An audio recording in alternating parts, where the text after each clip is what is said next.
What up, it's Ty 1822 back with another Monday Night Raw review.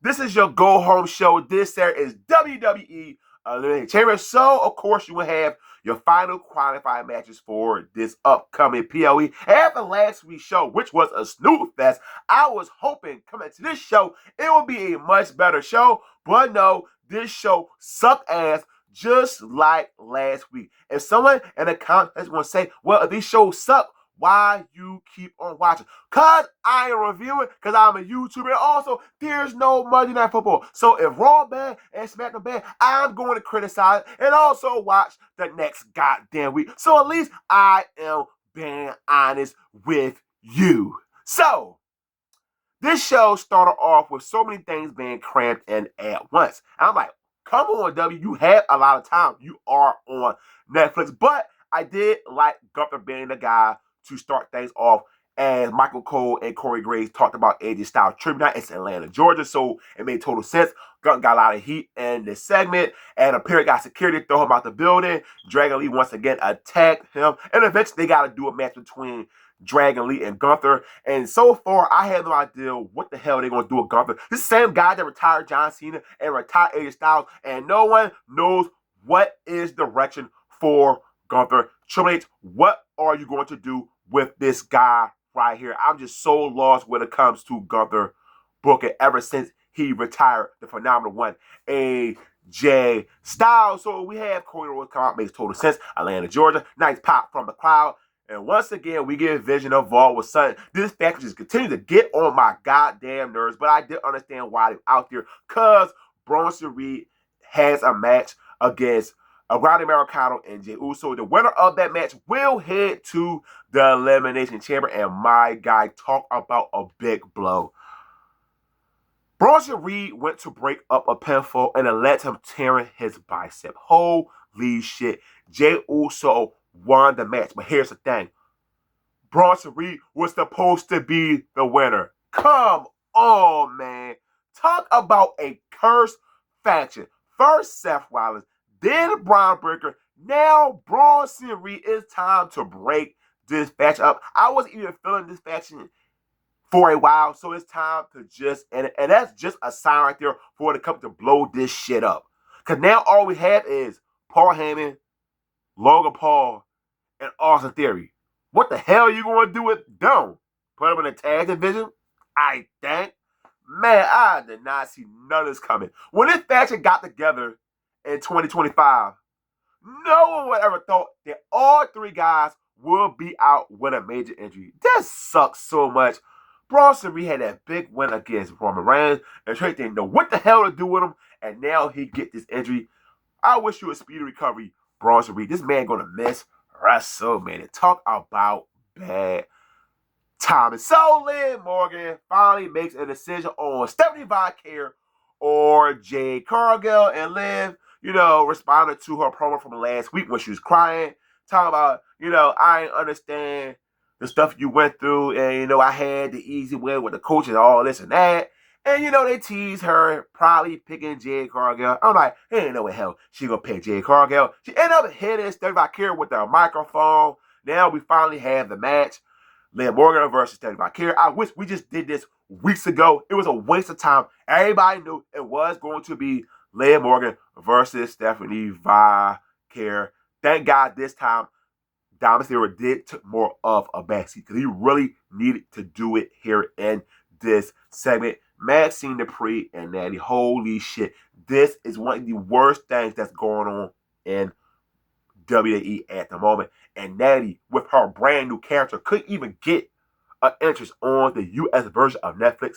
That just tells you everything how Triple H feels about this current version of Natty. And I feel sorry for her. And this match ended with Natalya pushing Maxine Dupree on the ring post, which caused her to be knocked out. What? What are we doing? This made no sense at all.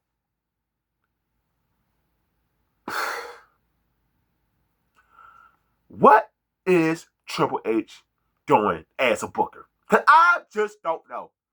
You've been having this being billed for weeks, and this how you end it? Because we all know it's not going to be saved and put on the Elimination Chamber. So what was the point for this finish? Was it time constraint? If it was, well, save the goddamn match for next week. Oh my God, this was such horse shit. So we had Brock Lesnar come out with Paul Heyman, and Brock Lesnar is doing an open challenge for WrestleMania. And Paul Heyman showed the dates where he will be appearing on Monday Night Raw. And of course, the crowd is chanting, "Oh, Buffy." And I wish they just did it right here. The crowd would really pop for it, but they're going to drag it on. And I heard the word it could be LA Knight. I love it, LA Knight. But please do not do LA Knight. Buffy versus Brock Lesnar is the money match. If Triple H decide to go in a different direction and do not do Femi versus Brock Lesnar and Las Vegas, and you try to sell tickets, please remove Triple H and have them hire someone else. Hell, give me the job, because I know Femi, Brock Lesnar, that's an easy call to do. Please do not go LA Knight. And I love me some LA Knight, so I want to feel like I'm dragging LA Knight, because I love him, but I have no desire to see LA Knight versus Brock Lesnar. Please do not drop the ball, Triple H. So we had Javon Evans versus Kofi Kingston, and I wish this match meant a lot more, but the New Day just completely sucks. Karen said, hey, you know what, W? We need to see more urban stuff from Javon Evans. You know what they did? They added Offset with him backstage, and also Offset was out there with him in the match. And this was a decent match between Javon Evans and Kofi Kingston. Javon Evans is a future star in the company, only 21 years old, such a bright future. He gets the victory. And I cannot wait to see his performance in that Elimination Chamber. And do not be surprised he be the star of that match. So CM Punk come out for a promo talking about, you know, Roman Reigns and Finn Balor. And it felt like CM Punk was just going through the motions. It was like, hey, CM Punk, just go out there and cut the promo. I just wish that the main focus was just Finn Balor and CM Punk. They have a match for the world title at the Elimination Chamber. Why not just go in that direction? I didn't get why they had Punk do this promo right here. It was one of Punk's weakest promos. And you could feel like he wasn't really into this at all. So we had the final qualifying match. Kairi Sane, Raquel Rodriguez versus Io Sky. This was a decent match, and Raquel Rodriguez is the winner. So Raquel Rodriguez been one of the most improved talents in the WWE. Now, before I get to the final thing, which we all know is AJ Styles tribute, this got to be the first Raw in a long time where I can say it was not one banger of a match. It was just decent stuff. So that tell you everything about this show right here. So now let's talk about AJ Styles. This was the best thing of tonight. AJ Styles tribute, one of my favorite wrestlers of all time. But is AJ Styles truly retired? We just don't know. We are wrestling fans. We are used to wrestlers going back on the word and coming back. AJ Styles said, you know, his wife, she sacrificed a lot. You know, you all hear his birthdays, missed this and that, best wife in the world. Mentioned the TNA stuff, New Japan. It was awesome to see Jeremy Borash there, Kazarian, Abyss. I never thought when I watched TNA, and you fast forward, you would see TNA talent on WWE TV. The crowd gave AJ Styles a great reaction. AJ Styles said the reason why I take my gloves off, and he took it off in Atlanta, Georgia, because it made total sense. It's home.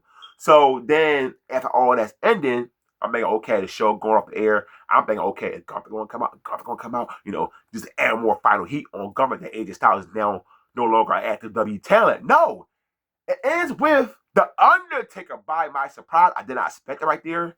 And Undertaker told AJ Styles, you will be inducted into the 2026 Hall of Fame. That was so awesome right there. The crowd exploded. And so much cheers right there. That's a great way to close out Monday Night Raw.